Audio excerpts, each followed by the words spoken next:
فقالوا إنا إليكم مرسلون قالوا ما أنتم إلا بشر مثلنا وما أنزل الرحمن من شيء إن أنتم إلا تكذبون قالوا ربنا يعلم إنا إليكم لمرسلون وما علينا إلا البلاغ المبين قالوا إنا تطيرنا بكم لئن لم تنتهوا لنرجمنكم ولا يمسنكم منا عذاب أليم قالوا طائركم معكم أئن ذكرتم بل أنتم قوم مسرفون وجاء من أقصى المدينة رجل يسعى قال يا قوم اتبعوا المرسلين اتبعوا من لا يسألكم أجرا وهم مهتدون وما لي لا أعبد الذي فطرني وإليه ترجعون أأتخذ من دونه آلهة إن يردني الرحمن بضر لا تغني عني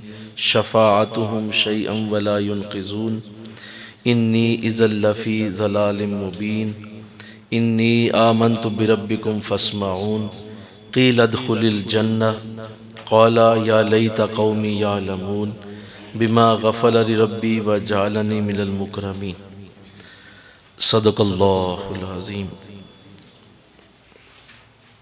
نہایت ہی معزز و محترم حاضرین کرام، قرآن آسان کورس کی ان مبارک نشستوں میں آپ کو دلی مبارکباد ہے کہ آپ آج سورہ یاسین کی اس گفتگو کو سماعت کرنے کی سعادت حاصل کریں گے جو سورہ یاسین کا بھی مغز اور دل ہے، اور اس واقعے کو پیش کرنے سے پہلے یہ واضح نشین کی جائے کہ آقا علیہ السلام نے ارشاد فرمایا کہ جو شخص قرآن کا علم دیا گیا اور اس نے کسی اور کو دیکھ کر یہ کہا کہ یہ مجھ سے بہتر برکت رکھتا ہے اور اس کے پاس مجھ سے بہتر چیزیں ہیں، نعمتیں ہیں، حالانکہ اس کو قرآن کی نعمت دی گئی، اس کو قرآن کی سمجھ دی گئی، اس کو قرآن کے ساتھ جوڑا گیا، لیکن اس نے کسی دنیا کی شے کو دیکھ کے کہا کہ نہیں یہ اس بندے کے پاس ہے تو یہ مجھ سے بہتر ہے، تو فرمایا کہ اس نے قرآن کی ناقدری کی ہے، اس نے قرآن کی ناقدری کر دی، اسے قدر نہیں ہے کہ اس کے پاس کتنا بڑا علم ہے اور وہ کتنی بڑی سعادت رکھتا ہے کہ اس کو اللہ نے قرآن سکھایا ہوا ہے، وہ قرآن کو جانتا ہے۔ تو آپ سب ماشاءاللہ اپنے اپنے درجے پہ قرآن سیکھ رہے ہیں، لہٰذا اس سعادت کو بہت بڑی برکت سمجھیں اور ہمیشہ اس پہ فخر بھی کریں، اللہ سے دعا بھی کریں کہ اللہ تیرا شکر ہے کہ تو نے ہمیں قرآن کے علم سے مزین کرنا شروع کر دیا ہے۔ اور آقا علیہ السلام نے ارشاد فرمایا اللہ جس کی بھلائی کا ارادہ کرتا ہے اسے دین کی سمجھ عطا فرماتا ہے، تو بھلائی کا ارادہ اللہ کرے تو اس کا انداز یہ ہے کہ وہ دین کی سمجھ اسے دینا شروع کر دیتا ہے۔ تو دین کی سمجھ آتی کہاں سے ہے؟ قرآن سے۔ قرآن کے علاوہ دین کون سمجھا سکتا ہے؟ اس کا مطلب یہ ہوا حضور یہ فرما رہے ہیں کہ اللہ جس کی بھلائی کا ارادہ کرتا ہے اسے قرآن کے قریب کر دیتا ہے، قرآن کے پاس کر دیتا ہے، اس کی سٹنگ، اس کا اٹھنا بیٹھنا قرآن کے ساتھ ہو جاتا ہے۔ تو لہٰذا یہ واقعہ جو آپ پڑھنے لگے ہیں اس پہ اللہ کا شکر بھی ہے کہ اس نے ہمیں یہاں تک پہنچایا اور ہماری زندگی میں یہ وقت آیا اور ہماری زندگی کے یہ لمحے جو ابھی گزر رہے ہیں یہ امر ہونے والے ہیں، کیونکہ ان میں ہم وہ بات پڑھیں گے، سنیں گے، سمجھیں گے یا ذہن ہمارا اس طرف ہوگا جو قرآن کا مغز ہے، جو قرآن کا دل ہے۔ تو لہٰذا یہ لمحے میرے اور آپ کے لیے بہت قیمتی ہیں۔ آئیے ارشاد فرمایا وَضْرِبْ لَهُمْ مَثَلًا أَصْحَابَ الْقَرْيَةِ، اے نبی انہیں گاؤں والوں کا قصہ سناؤ، انہیں قصہ سنائیے ایک گاؤں کا، اِذْ جَاءَهَا الْمُرْسَلُونَ، جن کی طرف ہم نے رسولوں کو بھیجا، جہاں ہم نے رسول بھیجے۔ تو یہ پورا واقعہ میں نے اس کا آغاز تو کر دیا، میں اس کی ایک مختصراً آپ کے سامنے تصویر رکھ دیتا ہوں تاکہ جب آپ اس کو سنتے جائیں گے تفصیل سے تو وہ مختصر تصویر آپ کے سامنے ہوگی۔ یہ اصل میں ملک شام کا ایک شہر تھا انطاکیہ۔ وہاں عیسیٰ علیہ السلام کی طرف سے جو ہے عیسیٰ علیہ السلام کے ہی پیروکاروں میں سے اور عیسیٰ علیہ السلام کے ہی مذہب کی اور عیسائیت کی ہی تبلیغ کے لیے اللہ نے 2 نبیوں کو بھیجا۔ ایک کا نام صادق تھا اور دوسرے کا نام مصدوق تھا۔ جب یہ وہاں پہنچے تو جس طرح ہر نبی کے ساتھ ہوا کہ قوم شروع میں نہیں مانتی، لوگوں نے نہ مانا اور لوگوں نے ان کی تکذیب کی، انہیں جھٹلا دیا کہ ہم تمہارا دین قبول نہیں کریں گے۔ تو اللہ نے ان کی مدد کے لیے تیسرا نبی بھیجا جن کا نام شمعون تھا۔ تو یہ 3 نبی جو ہیں وہ ایک شہر ایک علاقے کی طرف بھیجے گئے اور ان تینوں نبیوں کا یہ قصہ ہے۔ تو ان تینوں نے وہاں تبلیغ کی کوشش بہت کی، محنت کی، لیکن وہ قوم باز نہ آئی۔ تو یہاں تک میں اس لیے آپ سے پہلے عرض کر دیا کہ اب یہی مضمون آپ قرآن سے پڑھیں گے تو اس کی کچھ تفصیلات ہیں جو میں آپ سے عرض کرتا جاؤں گا۔ سب سے پہلے یہ کہا کہ ہم نے 2 نبی بھیجے وہاں، اذ ارسلنا الیہم اثنین فکذبوہما، جب 2 نبی وہاں پہنچے تو انہوں نے ان کی تکذیب کر دی، جھٹلا دیا، نہ مانے، انہوں نے کہا جی ہم نہیں مانیں گے آپ کی تعلیم کو۔ فعززنا بثالث، تو اللہ نے تیسرا بھیج دیا، ان کی مدد کے لیے تیسرا نبی بھی چلا گیا۔ فقالوا انا الیکم مرسلون، اور ان نبیوں نے ان سے یہ کہا کہ ہم بھیجے ہوئے ہیں، ہم خود نہیں آئے بلکہ ہمیں کسی نے بھیجا ہے، ہم خدا کے بھیجے ہوئے رسول ہیں اور تمہاری طرف آئے ہیں۔ اب یہ بات جب کر دی انہوں نے تو جواب کیا ملا؟ قالوا ما انتم الا بشر مثلنا، کہا نہیں تم تو ہمارے ہی جیسے بشر ہو۔ تو یہ پست ذہنیت کا اظہار جو ہے یہ تقریباً ہر قوم نے کیا ہے کہ نبیوں کو اپنے جیسا کہا گیا اور نبیوں کو یہ کہا گیا کہ یہ تو بشر ہی ہے۔ تو یہ ایک ایسی علامت ہے جو ہر دور میں موجود رہی ہے، اور نبیوں کا اٹھنا بیٹھنا، چلنا پھرنا، کھانا پینا چونکہ انسانوں جیسا ہوتا ہے تو پست ذہنیت کے لوگ ان لوگوں کو یعنی نبیوں کو اپنے جیسا سمجھ لیتے ہیں اور کہتے ہیں یہ بھی ہماری طرح کے لوگ ہیں، عام لوگ ہیں۔ تو کہا الا بشر مثلنا، تم تو ہمارے جیسے ہی ہو، ہمارے جیسے ہی بشر ہو۔ اللہ وما انزل الرحمن من شیء، تمہارے اوپر رحمان نے کچھ بھی نہیں اتارا، جھوٹ بولتے ہو تم۔ ان انتم الا تکذبون، اور تم جھوٹ بھی بول رہے ہو، تم جھوٹے ہو، کچھ بھی تم پہ نہیں اترا اور تم بشر ہو ہمارے جیسے انسان۔ اللہ، انہوں نے کیا خوبصورت جواب دیا۔ دیکھیے جب کسی پہ تنقید ہوتی ہے اور کسی کے اوپر جب کیچڑ اچھالا جاتا ہے یا اس کو جھوٹا کہا جاتا ہے اور اس کو یہ بھی کہا جا رہا ہے کہ تم تو ہمارے جیسے بندے ہو، ہم تو تمہیں عزت کے قابل بھی نہیں سمجھتے، اور اس طرح کی جو فضولیات بکی جا رہی ہیں، تو اب جواب دیکھیے کیا خوبصورت دیا۔ اور بڑے لوگوں کا کیا انداز ہوتا ہے جو جن کی عزتیں بڑی ہوتی ہیں، جن کی عزتوں کو اللہ نے وسعتیں دی ہوں یا جن کے ذہن اور جن کے شعور بڑے ہوتے ہیں، انہوں نے کیا خوبصورت جواب دیا۔ کیا کہا؟ قالوا ربنا یعلم انا الیکم لمرسلون، وہ کہنے لگے کہ ہمارا رب یہ جانتا ہے کہ ہم اس کی طرف سے بھیجے ہوئے رسول ہیں، تم مانو یا نہ مانو ہمارا رب ہمیں بھیج چکا ہے اور ہم اس کی طرف سے بھیجے ہوئے رسول ہیں۔ لہٰذا ان گالیوں کے جواب میں انہوں نے صرف یہ کہا کہ ہم تو بھیجے ہوئے ہیں اور یہ ہماری جو آنے کی یہاں پہ اللہ کی طرف سے یہ ہدایت تمہیں نصیب ہوئی ہے، اس پہ تم خوشیاں مناؤ، بجائے یہ کہ تم ہمیں جھٹلا رہے ہو، ہم تو اس کے بھیجے ہوئے ہیں۔ اس کا مطلب یہ ہوا کہ جب کوئی کسی نبی کی عزت کرتا ہے تو نبی کیا ہے؟ بھیجا ہوا۔ کیا ہے بولو؟ بھیجا ہوا۔ تو جب کوئی کسی مہمان کی یا کسی آئے ہوئے کی عزت کرتا ہے جس کی طرف سے وہ آیا ہوتا ہے، اصل میں وہ عزت اسی کی ہوتی ہے۔ بھئی ایک شخص مجھ سے ملنے آیا ہے کسی کا پیغام لے کر، میں اسے اگر پانی پیش کروں گا، میں اسے اگر صوفہ پیش کروں گا، میں اسے اگر پیار کروں گا، تو وہ جو کسی کا پیغام لے کے آیا ہے وہ اس کی عزت تھوڑی ہو رہی ہے، وہ تو جس کا پیغام لے کے آیا اس کی عزت کی جا رہی ہے. تو نبی کہہ رہے ہیں کہ ہمیں تم جھٹلا رہے ہو، یہ تم ہمیں نہیں جھٹلا رہے، ہم بھیجے ہوئے ہیں، ہمیں بھیجا گیا ہے. لہٰذا ہماری تکذیب کرنے کا مطلب ہے تم اللہ کو جھٹلا رہے ہو. ہماری تکذیب کرنے کا مطلب ہے کہ تم جو ہے وہ اللہ کے پیغام کو جھوٹا کرنے میں لگے ہو.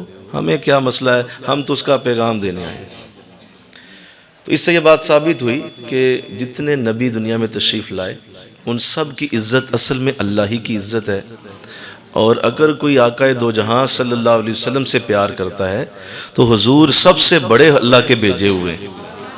آقا علیہ السلام کی ذات کریمہ سب سے زیادہ اللہ کی قربت میں ہے اور سب سے زیادہ بھیجی ہوئی ہے، بلکہ آپ ہی کے لیے سب کو بھیجا گیا ہے. بھیجا ہی گیا آپ کے لیے، بولو جی، آپ ہی کے لیے سب کو بھیجا گیا ہے. تو چونکہ حضور سب کی طرف سے آئے ہیں تو اب حضور کی عزت سارے نبیوں کی عزت ہوگی، اور حضور کی ہی عزت سارے فرشتوں کی ہوگی، سارے جو ہے وہ نبیوں کی، ولیوں کی، اور اللہ کی بھی عزت آپ ہی کی عزت کے ساتھ جڑی ہوگی. کیونکہ قرآن کہہ رہا ہے کہ نبیوں نے کہا ہمیں تو فکر ہی کوئی نہیں، ہم تو اس کے بھیجے ہوئے ہیں.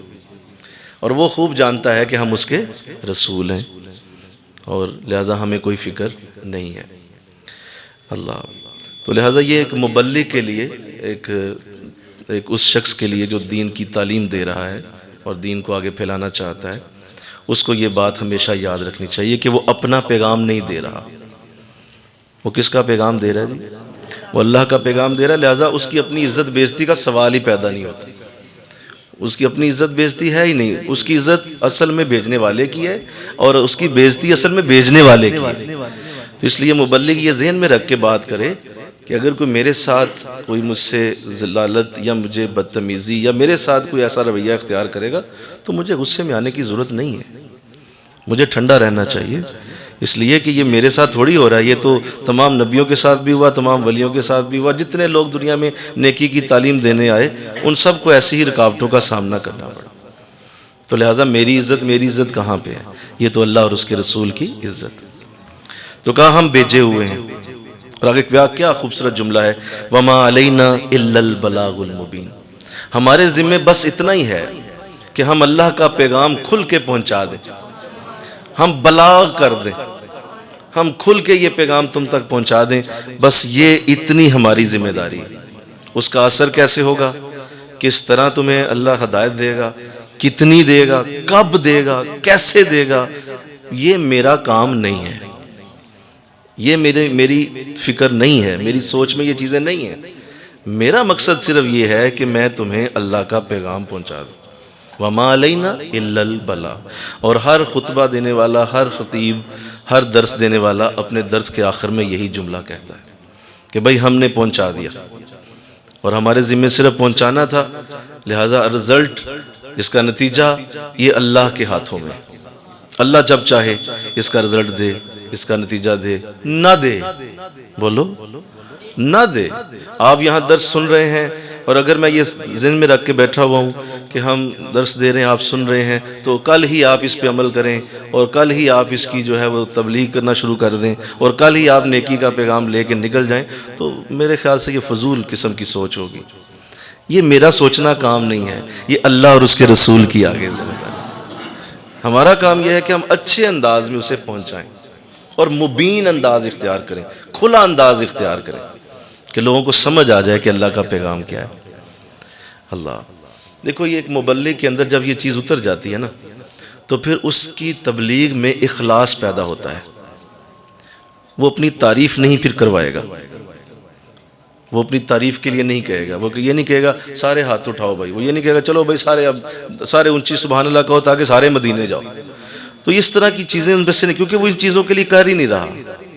وہ بات کر رہا ہے صرف اللہ کے لیے اور اس کے رسول کے لیے، اور وہ یہ جانتا ہے کہ اس کا اثر میرے بس میں نہیں ہے. اللہ چاہے تو خاموشی میں اثر پیدا کر دے اور اللہ چاہے تو کروڑوں تقریروں سے اثر اٹھا دے، یہ تو اس کی مرضی. تو یہ برکت اللہ کی طرف سے ہوتی ہے. تو اس کا اظہار انہوں نے کیا، وَمَا عَلَيْنَا إِلَّا الْبَلَاغُ، کہ بھائی میرے ذمہ پہنچانا تھا وہ ہم نے پہنچا دیا ہے.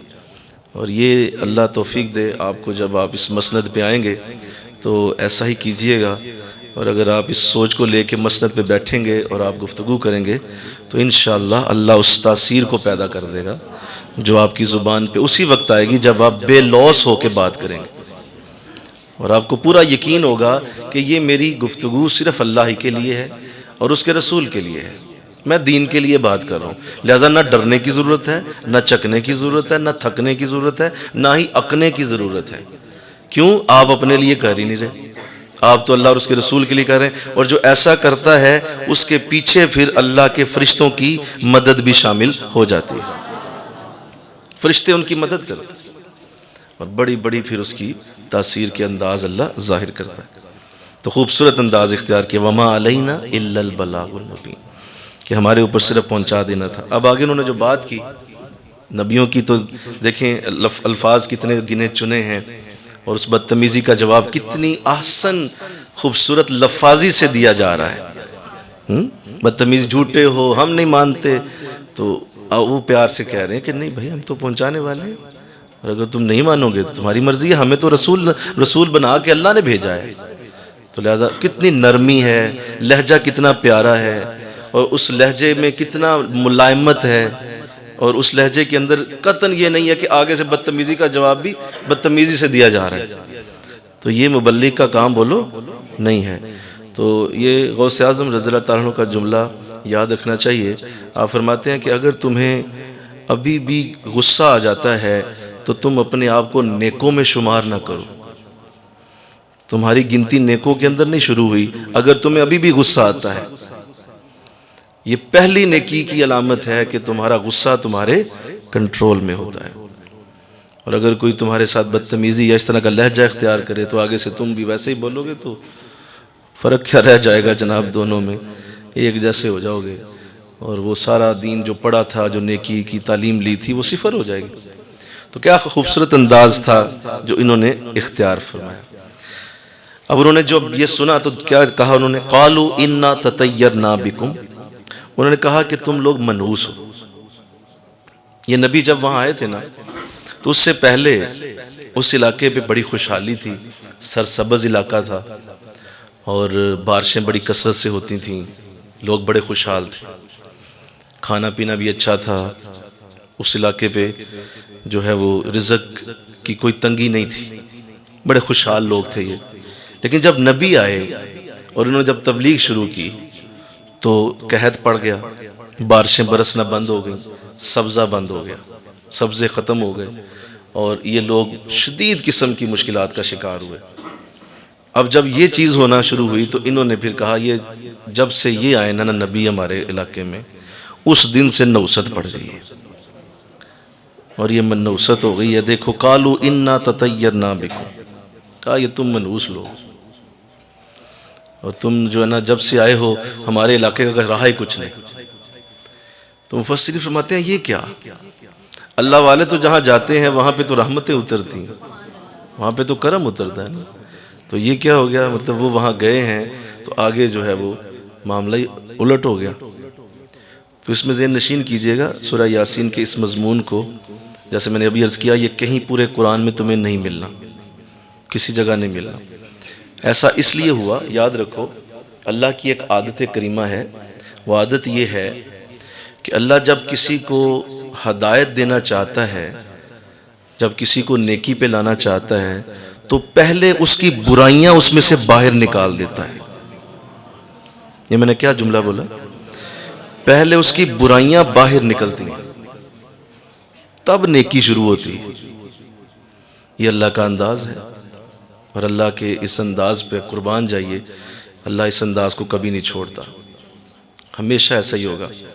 آپ جب نیکی کے طرف روانہ ہوں گے، نیکی کی طرف آپ کے قدم اٹھنا شروع ہوں گے، آپ حیران رہ جائیں گے کہ آپ کے گھر کے ایسے ایسے معاملات آپ کے سامنے کھلنا شروع ہو جائیں گے جو پہلے چھپے ہوئے تھے، پہلے پتہ ہی نہیں تھا میرے گھر میں یہ بھی ہو رہا ہے۔ لیکن جو ہی آپ قرآن، نماز، قرآن، نیکی، درود شریف، اللہ والوں کی صحبت میں، تو آپ حیران رہ جائیں گے کہ یہ کیا ہونا شروع ہو گیا، مجھے تو ہر برائی میرے گھر میں نظر آنا شروع ہو گئی، اپنی ذات میں برائیاں نظر آنا شروع ہو جائیں گی، اپنی ذات کے اندر تمہاری جو ہے وہ تمہاری برائیاں تمہارے سامنے کھلنا شروع ہو جائیں گی۔ یہ اس بات کی پکی علامت ہوگی کہ تمہیں اللہ کا فیض نصیب ہو رہا ہے۔ اور اللہ والوں کی برکت تمہیں ملنا شروع ہو گئی ہے. کیونکہ دیکھو سادی سی مثال ہے، اگر آپ کے جسم میں کینسر ہے اور آپ کو علم ہی نہیں ہے تو کیا علاج ہو سکے گا؟ بولو بھائی، نہیں ہوگا. پہلے اس کینسر کا علم ہونا ضروری ہے، پھر اس کا علاج ہونا ضروری ہے، اس کے بعد آپ کو مٹن چکن اثر کرے گا. اگر آپ اسی کینسر میں وہ چیزیں کھاتے رہیں گے تو ان کا اثر ظاہر نہیں ہوگا. وہ جو کھاؤ گے آگے معدہ خراب ہے، آگے وہ جگر خراب ہے، اس کا علاج پہلے ہوگا، اس کے بعد تمہیں یہ چکن، درود، یہ نماز روزہ یہ تمہیں اثر کرنا شروع کر دے گا. نہیں سمجھ آئی؟ دوبارہ سمجھاؤں، یہ بہت اہم معاملہ ہے. ایسا ہوتا ہے کہ آپ کی ایک دفعہ زندگی الٹا دی جاتی ہے.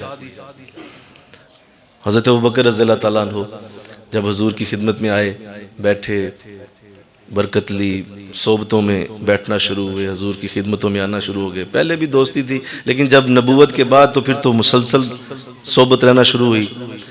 آہستہ آہستہ آہستہ آہستہ آہستہ آہستہ گھر کے برتن بکنے لگے، آہستہ آہستہ غربت چھا گئی، اور یہاں تک کہ حضرت ابوبکر رضی اللہ عنہ کے بعد کچھ بھی نہ رہا، سب کچھ ہی بک گیا.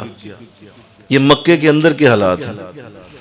تو کافروں نے سب نے مذاق اڑایا، کہا اچھا اچھے رسول سے ملاقات ہوئی ہے جی، تم تو کہتے ہو بڑے رسول کے برکتیں ہوتی ہیں، بڑی رحمتیں ہوتی ہیں. ابوبکر تم تو پہلے سے بھی گئے ہو، اب تو روٹی کے لالے پڑ گئے. تو اسی بات کو لے کے حضور علیہ السلام کی خدمت میں حاضر ہو. یہ بات بڑے قیمتی اور بڑے سمجھدار لوگ سمجھیں گے میری اس بات کو کہ حضرت ابوبکر رضی اللہ تعالیٰ عنہ حضور کی خدمت میں گئے، جا کے عرض کی حضور مجھے تو یہ کہا جا رہا ہے کہ جب سے تم ان کے لڑ لگے ہو تمہارے تو پلے کوئی شے نہیں رہی، ہر شے ختم ہو گئی. تو حضور واقعی سچ بھی ہے، یہ ہو کیا گیا ہے، ہر شے ختم ہو گئی. تو آقا اسلام مسکرا کے فرمایا ابوبکر مبارک ہو، یہی تو میری دعا کا کام ہے. میں جسے ملوں گا غریبی آئے گی، اور اللہ جسے ملے گا موت آئے گی. جو اللہ کے قریب ہوا مرا گیا دنیا سے.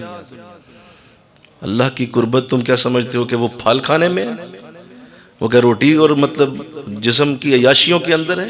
نہیں، اللہ کی قربت تنگی، تکلیف، مصیبتوں کا نام ہے، اور حضور کی قربت غربت کا نام ہے.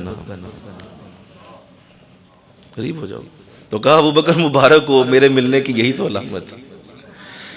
اللہ تو ایسا ہوا. تو لہٰذا جب تمہیں کبھی ایسا نصیب ہو تو اس پہ پریشان نہیں ہونا انشاءاللہ.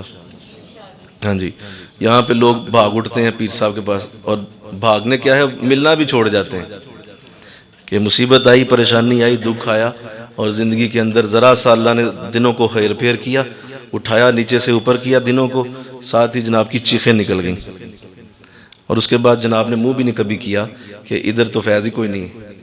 اور بے وقوفا تیرا علاج شروع ہو گیا تھا، تیرا علاج شروع ہو گیا تھا. اب تیری وہ کینچیاں لگا کے وہ پھوڑا جو ہے وہ باہر نکالا جا رہا. درد تو ہونی تھی، وہ جو پھوڑا تھا اس میں جو کینچی لگائی جا رہی ہے، اس میں جو دوائی ڈالی جا رہی ہے، انجیکشن تمہیں جو لگائے جا رہے ہیں، اس کی درد تو ہونی ہے. نہیں درد نہ ہو مجھے، ویسے مجھے ٹھیک کر دیں. تو ایسا کیسے ہو سکتا ہے؟ کوئی بھی چیز جب درد اس کا علاج کیا جائے گا تو اس کی درد تو اٹھے گی. تو ایسے ہی تمہارے حالات تب ٹھیک ہوں گے. دیکھو نا، میں سادہ سی ایک اور بات کروں کہ جب ایک روڑی ہے تو اس روڑی کو اگر باغ میں بدلنا ہو تو کیا اس روڑی کے اوپر ہی پھول لگاؤ گے؟ بولو بھائی. مثلا ایک روڑی ہے، اس کو باغ میں بدلنا ہے، کیسے بدلو گے اسے؟ اس کو صاف کیا جائے گا. اس روڑی کو پہلے اچھی طرح سے صفائی کی جائے گی، وہ گند کو اٹھایا جائے گا. اب اس گند کو اٹھانے میں تکلیف تو ہوگی، اس کو اٹھانے میں بو بھی آئے گی، ہو سکتا ہے تمہارے کپڑوں پہ بھی وہ گند گرے، کیونکہ وہ اٹھانا ہے، اس کے نیچے سے اس زمین خالی کرنی ہے، صاف کرنی ہے، پھر اس جگہ پہ بیج ڈالنا ہے. اور وہ بیج جب پڑے گا تو وہاں سے پھول پودے نمودار ہوں گے. نہیں جی مجھے اسی جگہ لگانا ہے، مجھے روڑی کو نہ اٹھانا ہے، کپڑے اسی جگہ میرا باغ بنائے. تو ایسا نہ کبھی ہوگا، نہ کبھی ہوا ہے. تو تمہارے حالات ایک دفعہ اللہ اٹھا کے زمین آسمان ایک کر دے گا، اور اس کے بعد جب حالات سیدھے ہونا شروع ہوں گے تو پھر کبھی زندگی میں خراب نہیں ہوں گے. پھر وہ باغ لگا رہے گا، پھر وہ برکتیں تمہیں ملتی رہیں.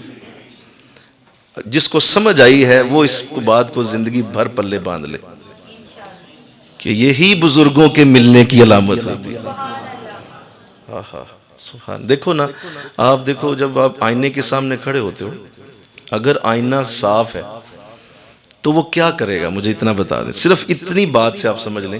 اگر آئینہ بالکل صاف ہے اور اس کے اوپر کوئی داغ نہیں، بالکل نیا شیشہ آئینہ ابھی بازار سے لے کے آئیں، وہ جو ہی آپ اس کے سامنے کھڑے ہوں گے وہ کیا کرے گا؟ وہ اصل میں آپ کے عیب آپ کو دکھا دے گا. دکھائے گا کہ نہیں؟ وہ دکھائے گا نہیں، یہ دیکھو ابھی بھی یہاں سے سلوٹ ہے، یہ یہاں سے کپڑے تمہارے ٹھیک نہیں ہیں، یہ اس جگہ داغ لگا ہوا ہے. وہ تمہیں وہ دکھائے گا، اور یہ اس آئینے کے صاف ہونے کی علامت ہے.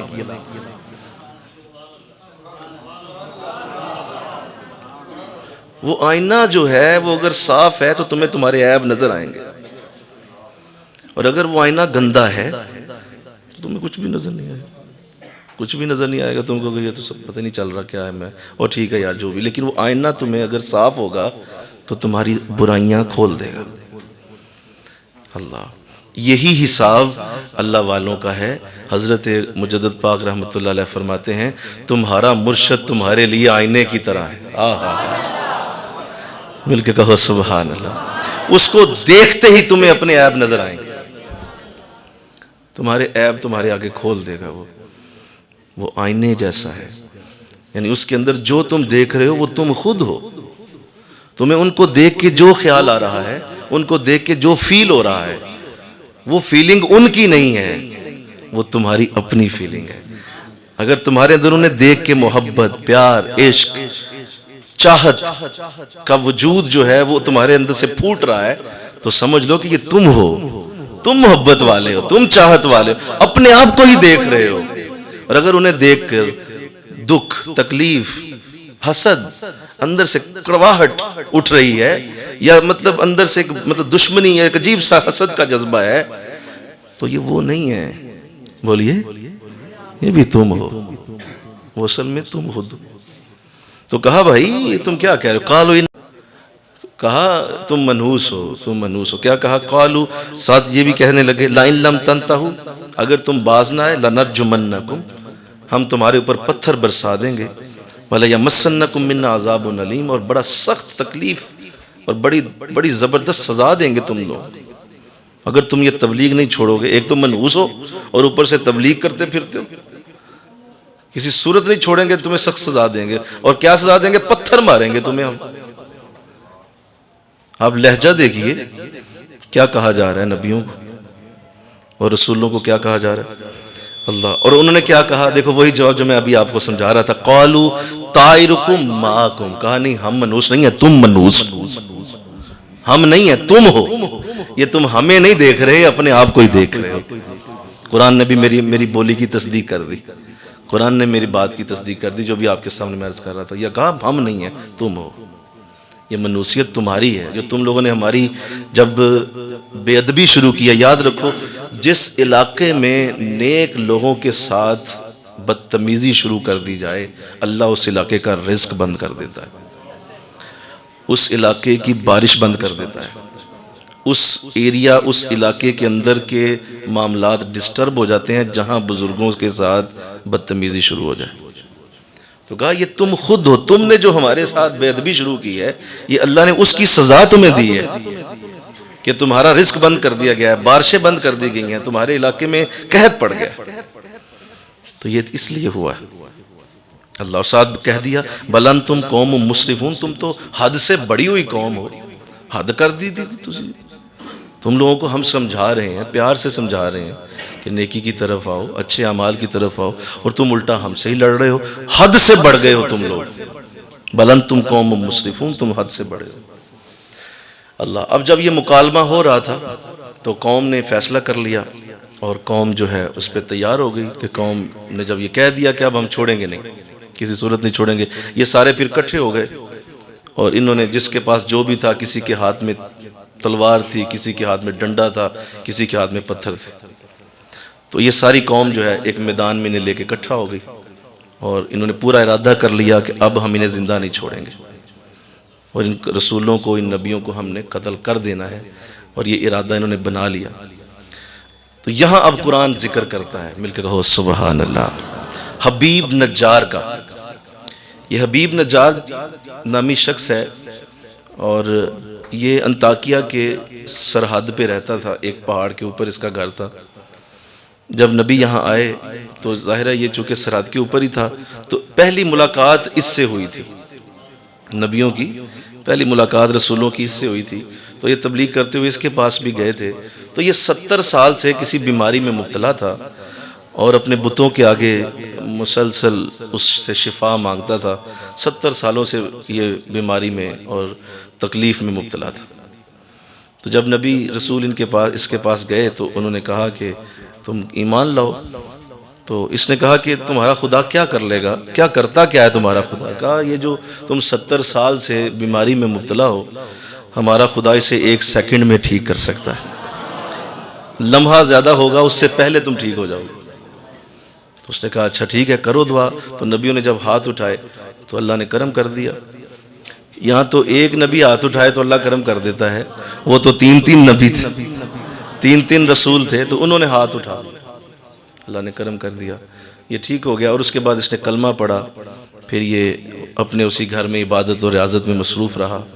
نبی اتنی دیر میں، اس وقت میں، کافی وقت میں وہ باقی علاقے میں تبلیغ کرتے رہے، یہ اپنے گھر میں ہی ذکر و فکر میں مصروف رہا۔ جب یہ معاملہ ہو رہا تھا تو یہ اسی پہاڑ کے اوپر یہ سب کچھ دیکھ رہا تھا کہ قوم نے نبیوں کو اکٹھا کر لیا ہے، رسولوں کو اکٹھا کر لیا ہے، اور اب یہ انہیں قتل کرنے لگے ہیں۔ تو یہ پھر وہاں سے اللہ، اب قرآن کہتا ہے، قرآن کی بولی سنیے، وَجَاءَ مِنْ أَقْصَى الْمَدِينَةِ رَجُلٌ يَسْعَىٰ، شہر کے پرلے کنارے سے ایک مرد دوڑتا ہوا آیا۔ مرد جسے اللہ مرد کہے، وہ کیسا مرد ہوگا جسے اللہ مرد کہہ کے پکارے، اور قیامت تک جتنے لوگ سورہ یاسین پڑھیں گے وہ مرد ہی کہیں گے اسے۔ کیا مرد ہے یار، کہ جس کو قیامت تک مرد کہا جائے گا اور تعریف کی جائے گی، اور کیا خوبصورت انداز اختیار کیا۔ اور وہ کیسے آیا؟ یسعا، دوڑتا ہوا آیا، آرام آرام سے چلتا ہوا نہیں آیا، ہلکا ہلکا اترتا نہیں آیا، دوڑتا ہوا پہاڑ سے وہ اتر رہا ہے کہ میں جلدی پہنچوں، میرے پیر و مرشد مشکل میں ہیں، میرے استاد مشکل میں ہیں، مجھے سکھانے والے مشکل میں ہیں، مجھے اللہ اللہ کرانے والے مشکل میں ہیں، جنہوں نے مجھے کلمہ پڑھایا وہ مشکل میں ہیں۔ بھاگا تو اللہ نے تعریف کی، اللہ نے فرمایا بڑا پسند آیا مجھے اس کا یہ انداز۔ شہر کے پرلے کنارے سے ایک مرد دوڑتا ہوا ہے۔ یاد رکھو مرد وہ ہے جسے اللہ مرد کہے۔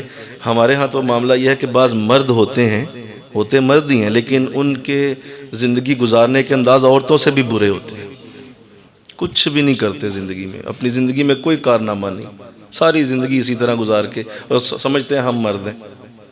اور بعض عورتیں ایسی ہوتی ہیں کہ ان کے روپ میں اللہ نے مردوں کو پیدا کیا ہوتا ہے، ہوتی عورت ہی ہے لیکن اتنی بہادر، سمجھدار، اس قدر جو ہے وہ ایک آگے چلنے والی کہ وہ مردوں کو بھی کاٹ جاتی ہے۔ تو یہ اللہ جانتا ہے کس کے اندر اللہ نے مرد چھپایا ہوا ہے، مرد کس کے اندر رکھا ہے۔ یہ تمہاری فزیک تو ایک چلو علامت ہے، یہ علامت ہے، اصل مردانگی کسی اور شے کا نام ہے۔ سمجھ آ رہی بات؟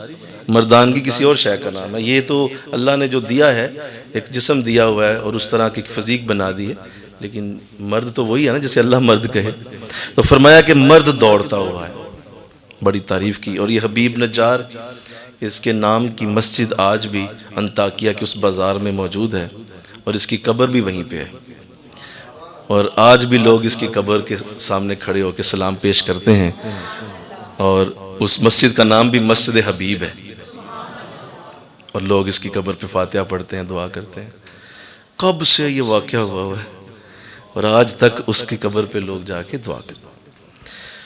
تو یہ اس نے چونکہ نبیوں کے ساتھ کچھ وقت اس کا گزرا تھا، کیا کہا اس نے؟ قالا یا قومی تابع المرسلین، اے میری قوم یہ تم کیا کر رہے ہو؟ یہ نہ کرو، ان نبیوں کی پیروی کرو، اتباع کرو ان کی، یہ مرسلین جو ہیں، رسول جو ہیں، ان کی پیروی کرو، یہ بڑے اچھے لوگ ہیں، یہ بڑے نیک لوگ ہیں، اچھے لوگ ہیں، ان کی پیروی کرو، ان کو مارو نہیں بلکہ ان کے پیچھے چلو، ان کی پیروی کرو۔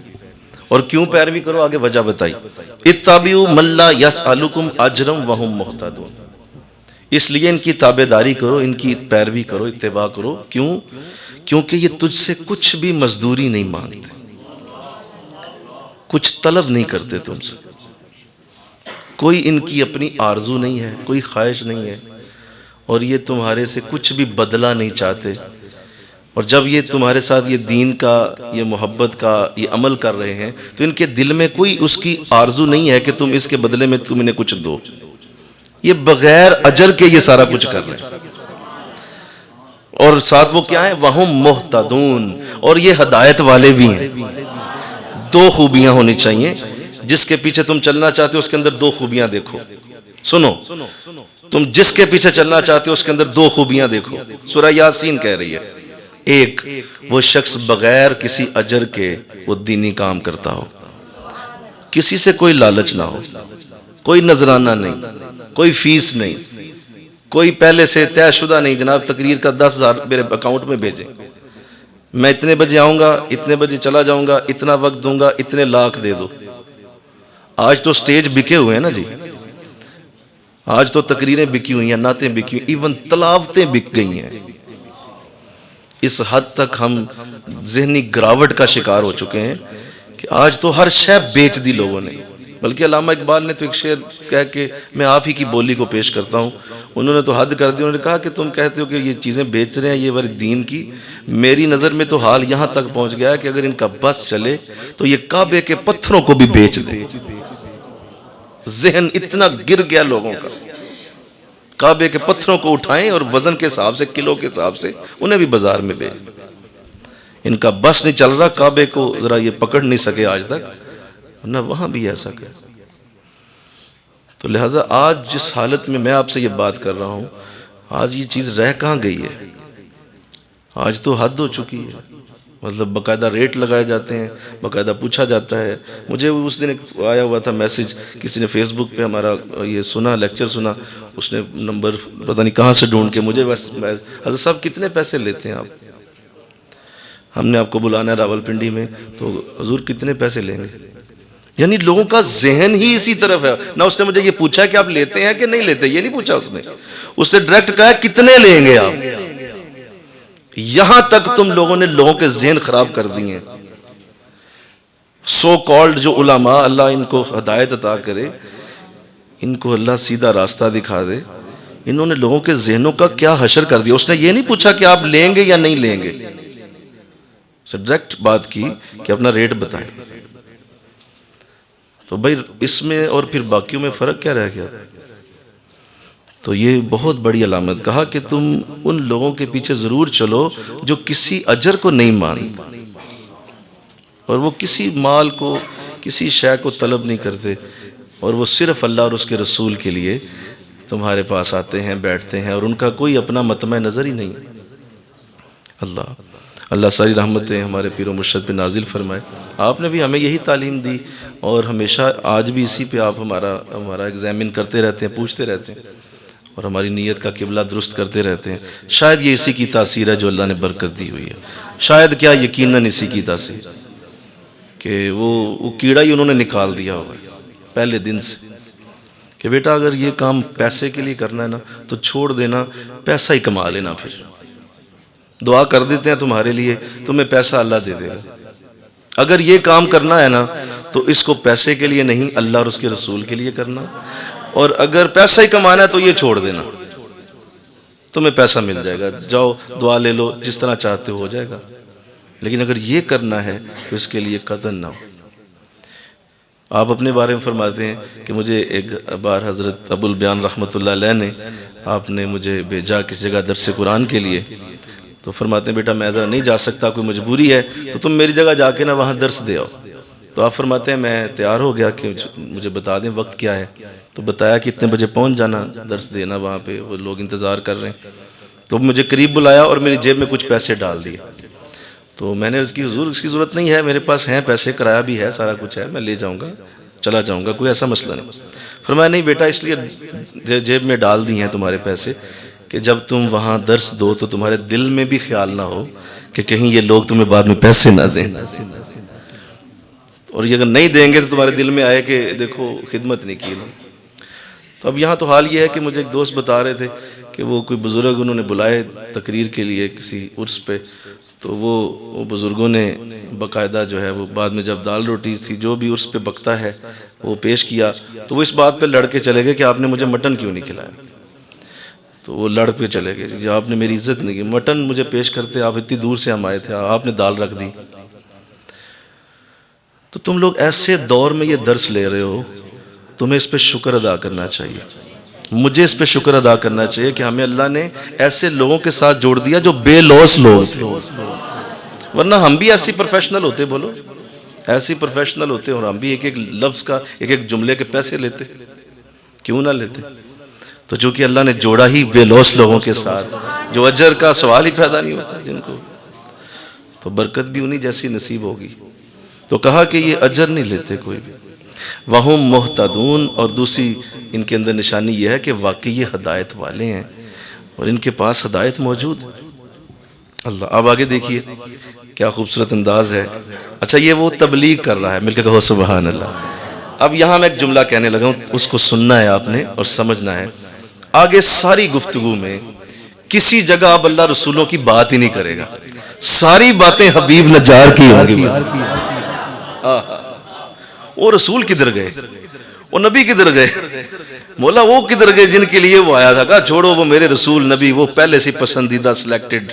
ارے حبیب نجار کی کیا بات ہے، وہ اس کی باتیں سنو یہ کیا کہہ رہا ہے. کیا خوبصورت انداز. رسولوں کو پیچھے رکھ دیا، تھوڑا پیچھے کر دیا انہیں، اب پس منظر میں لے گئے. کیا کہا؟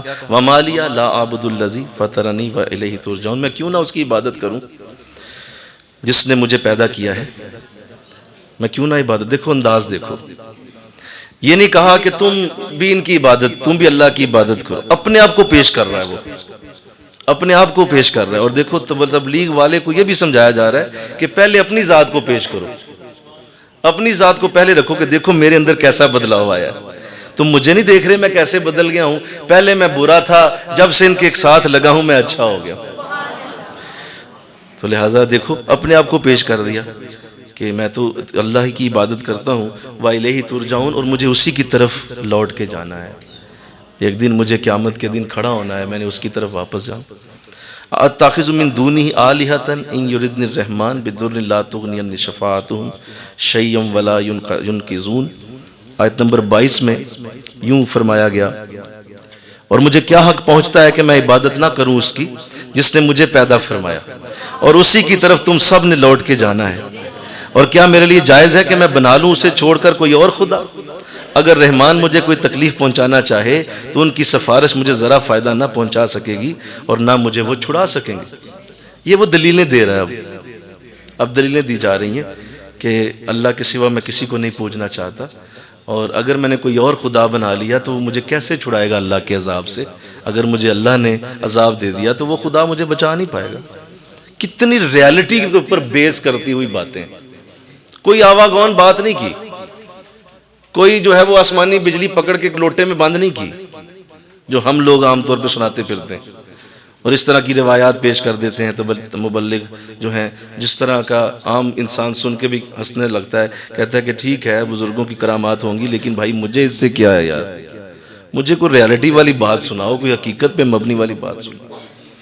تو دیکھو بڑی ایک حقیقت پسندانہ گفتگو ہے کہ میں اللہ کو کیسے چھوڑوں کہ اگر کوئی اور خدا ہوگا میں کل کو عذاب میں چلا گیا تو وہ مجھے کیسے چھڑائے گا اللہ سے، کس طرح وہ مجھے چھڑائے گا. میں اس لیے اس خدا کی پوجا کرتا ہوں کہ یہ میرا اصل خدا ہے.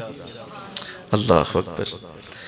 اللہ انی ذل فی ضلال مبین، اور ساتھ یہ کہا حکم ہوا اور اگر میں شرک کروں تو میں بھی اس وقت کھلی گمراہی میں مبتلا ہو جاؤں. کہا تمہاری طرح میں بھی گمراہ ہو جاؤں گا اگر میں نے شرک کیا. تو اپنے آپ کو ہی پیش کیا ہے، انہیں کچھ نہیں کہا، ان کی ذات پہ کوئی بات نہیں کی ہے.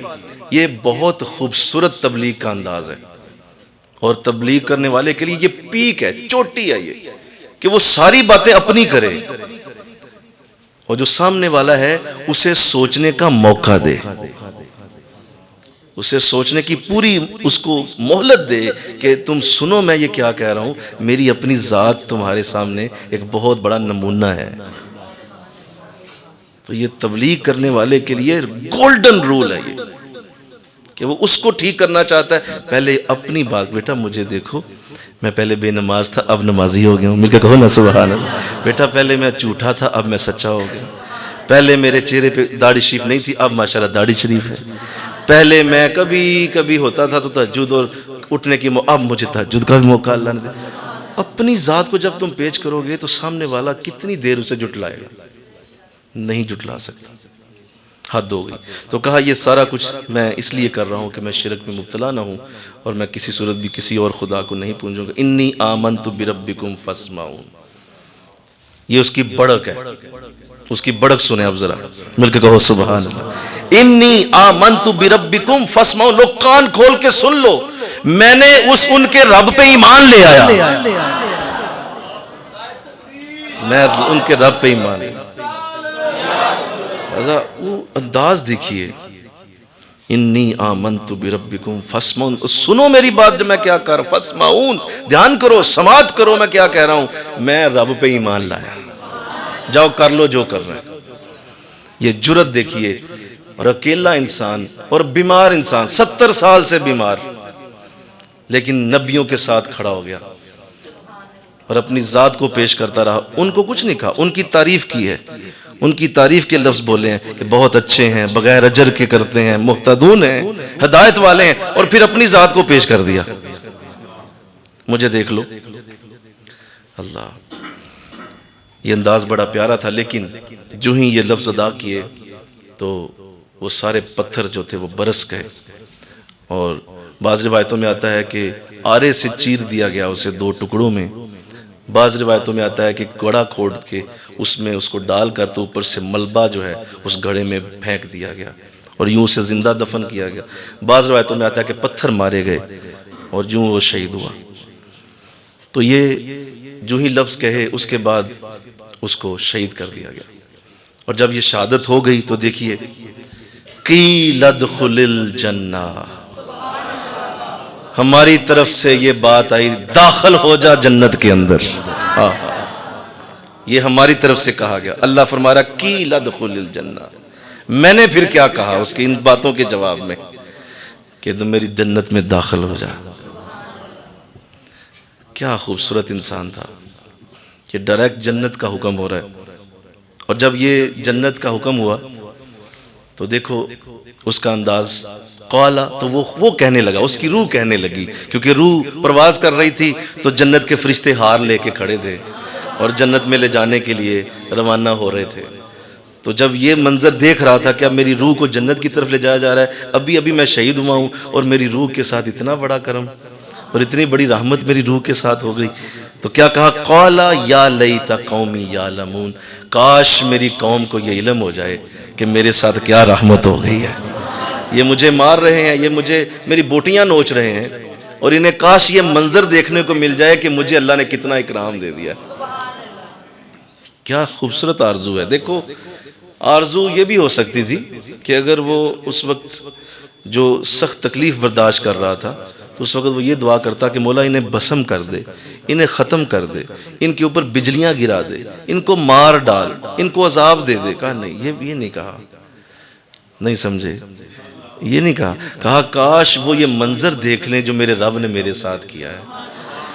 تو یہ بھی انداز ہے، یہ بھی انداز ہے اللہ والوں کا کہ کوئی کتنی ہی نفرت کرے بدلے میں محبت ہی دیں گے، کوئی کتنا ہی برا کہے بدلے میں اسے سینے سے ہی لگائیں گے، کوئی کتنا ہی ان کے ساتھ جو ہے وہ اونچا بول جائے اور ان کو ذلیل و خوار کرنے کی پوری کوشش کر دے، وہ اسے اتنی ہی عزتیں دینے کی کوشش کریں گے۔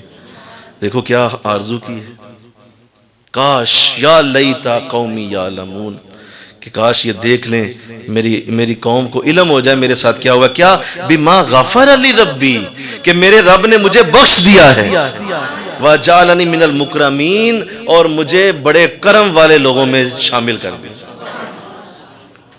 کاش یہ منظر وہ دیکھ لیں۔ اللہ اکبر۔ تو ایک اس شخص کی داستان جو صرف نبیوں کے ساتھ کچھ وقت کے لیے کھڑا ہوا اور اس نے چند جملے بولے، یہ چند جملے ہیں بس، کتنی دیر لگی ہوگی؟ منٹ ڈیڑھ بھی نہیں لگا ہوگا یہ جملے بولتے ہوئے جو اس نے بولے نبیوں کی حمایت میں، محبت میں، اور ان کے ساتھ کھڑا ہو گیا بس، اور اس نے جا کے کہا کہ یہ بات ہے بھائی، اس کے بعد وہ شہید ہو گیا۔ قیامت تک کے لیے قرآن کے سینے پہ اسے نقش کر دیا گیا، اس کو نقش کر دیا گیا۔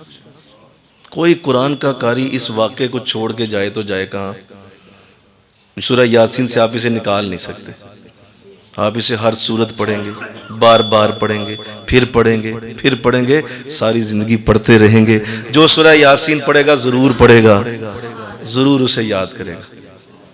کیا اعلیٰ بدلہ ملا صرف نیکوں کے ساتھ کھڑا ہونے کا، صرف نیکوں کی سنگت میں آ کر ان کی حمایت کرنے کا، کیا اعلیٰ بدلہ مل گیا۔ میں ایک بات کر دوں، آپ کا ایمان تازہ ہو جائے گا۔ ان رسولوں کے ساتھ جو عیسیٰ علیہ السلام کے مذہب کی تعلیم دیتے تھے، عیسیٰ علیہ السلام کے دین کی تعلیم دیتے تھے، ان کے اوپر ایک شخص قربان ہوا۔ اللہ یاسین میں لکھے، ارے جو محمد عربی پہ قربان ہو گیا اس کی کیا شان ہو۔ سبحان اللہ۔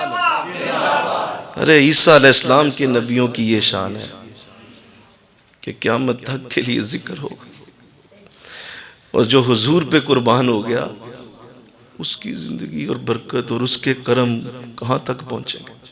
اور آقا کی ذات کے اوپر جس نے اپنی زندگی کو تاج دیا، اور حضور کی ذات کے ساتھ جس کا یہ تعلق ہوا کہ وہ حضور کی حمایت میں کھڑا ہو جائے، آہا مل کے کہو سبحان اللہ۔ آہا کیا بات، ہمارا نبی زندہ ہے، موجود ہے، ابھی بھی دیکھ رہا ہے، سن رہا ہے، اسے علم ہے کون اس کے قرآن سے کیا پڑھ رہا ہے، پتہ ہے اسے۔ اگر کوئی اس کی حمایت میں کھڑا ہوگا وہ کتنے درجے دیں گے، کتنے بڑے مقامات تک لے جائیں گے کہ تم میری حمایت میں کھڑے ہو گئے، تم میرے لیے کھڑے ہوئے۔ سیدنا صدیق اکبر جو حضور کے لیے کھڑے ہوئے، آج تک مزار انور پہ برکتیں اترتی۔ حضرت عمر کھڑے ہوئے، مزار انور پہ برکتیں اترتی۔ حضرت عثمان غنی کھڑے ہوئے، 100 مرتبہ سے زیادہ جنت کی بشارت پائی۔ تم بھی کھڑے ہو جاؤ گے، تمہارے ساتھ بھی یہی ہوگا۔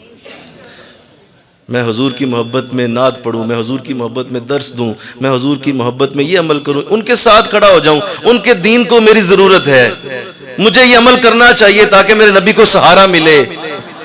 تو بتاؤ ان جیسا عمل نہیں، حبیب نجار جیسا، حبیب نجار جیسا یہ عمل ہو۔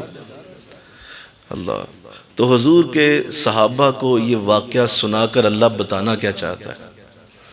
یہی بتانا چاہتا ہے کہ اے صحابہ اگر زندہ رہنا چاہتے ہو نا تو حبیب نجار جیسے بن جاؤ۔ اے صحابہ یہ سارا کچھ تمہیں اس لیے بتا رہا ہوں، یہ کوئی اس لیے نہیں بتایا کہ تمہارا جو ذرا دل بہلانا مقصود تھا، نہیں، اس لیے بتایا ہے کہ اس طرح کی ادا بناؤ گے تو ہم اسی طرح جس طرح اس کی روح کو فوراً جنت دی تھی اور اسی وقت برکت دے دی تھی، تمہیں بھی اسی طرح برکت دے دیں گے۔ تم میرے نبی کے ساتھ کھڑے ہو جاؤ بس۔ اور پھر صحابہ نے حد کر دی، صحابہ نے بدر لڑا، پھر احد لڑا، پھر خندق لڑا، اور اس کے پیچھے میرا ایمان کہتا ہے کہ یہ حبیب نجار کا واقعہ تھا جو انہوں نے سن لیا ہوا تھا۔ یہ واقعہ تھا جو ان کی انرجی بن گیا، توانائی بن گیا کہ اگر عیسیٰ علیہ السلام کے ساتھ ایسا ہو سکتا ہے تو ہمارا رسول تو امام الانبیاء ہے، محبوب خدا ہے، صاحب قرآن ہے، تو اس کے ساتھ کھڑے ہونے سے ہمیں کیا کیا ملے گا؟ لڑو یار، او مرو اب اس کے اوپر جان قربان کر دو۔ سچ ہے، اللہ کا قرآن سچا ہے، اشارے کرتا ہے، وہ اشارے سمجھ گئے تھے صحابہ، لہٰذا احد بھی ہوا، خندق بھی ہوئی، اور فتح مکہ تک صحابہ لڑتے رہے، کوئی کمی نہیں آئی۔